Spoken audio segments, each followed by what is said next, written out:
of War. You've waited months, you've waited years for this game, and now it's finally here. Does it live up to the hype? The answer is yes. Now what Epic has done is created, quite simply, a masterpiece, and a game that will go down as an instant classic, and it's the killer app that the 360 has been waiting for 1 year after its launch.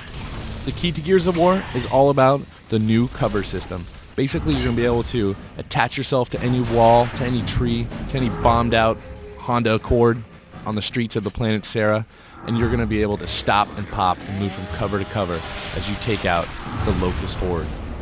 Now, the great thing about this stop and pop gameplay, as Epic calls it, is that you really have to use what I like to refer to as fast tactics. You're going to use flanking maneuvers with your four-man squad. You're going to try and get around behind and to the sides of the Locust. And from behind cover, you're going to have to stop, look up for just a split second, get off a few rounds, and get back into cover. Because on the harder difficulty levels, a few seconds out of cover, and those guys are going to hit you with a headshot, and you're going to go down. Personally, I recommend ditching the casual difficulty level altogether. It's a bit too easy, even though there is a significant challenge down the line in the final stages. The hardcore is a great place to start out because immediately from the very first map, you're going to feel challenged as you work your way through the planet Sarah.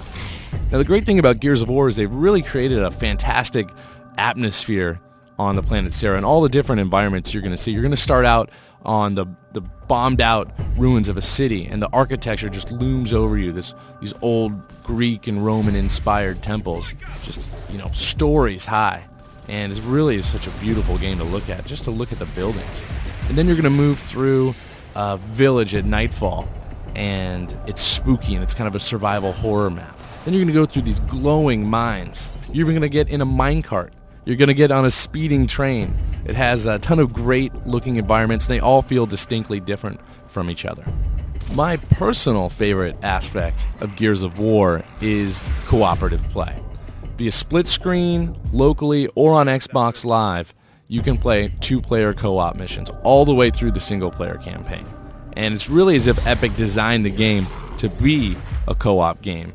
And on the single-player mission, it's just that the computer controls your co-op partner. What's great about co-op is together, you're going to work your way up the map. You're going to be able to revive each other when someone's down. You're going to be able to flank on the fly and go through all these basic tactical maneuvers together. And it's tremendous fun. I like it better than even the co-op play on Halo and Halo 2. Now, the versus multiplayer on Xbox Live and System Link, if you want, is pretty great. It's basically a team deathmatch / last man standing, and it's only 4-on-4, and the maps are pretty small, but the action is tight, and you really have to work together as a team in order to win. And I've had some great moments where I've jumped out of my seat screaming because I've chainsawed somebody, and then they chainsaw me right back, and another enemy sneaks up behind me.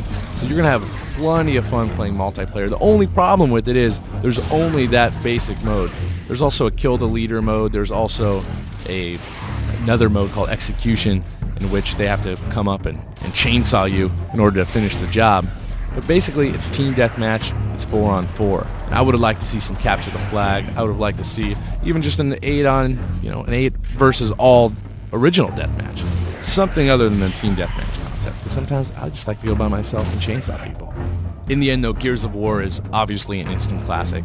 Already, it has my personal vote for Game of the Year.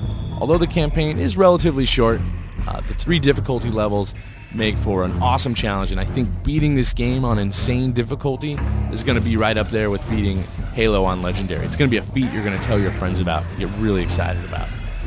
Gears of War doesn't go too deep into the story of the protagonist Marcus Phoenix or the planet Sarah, but you can tell that Epic has created this great atmosphere, and there's going to be sequel after sequel. There'll probably be a movie in the works.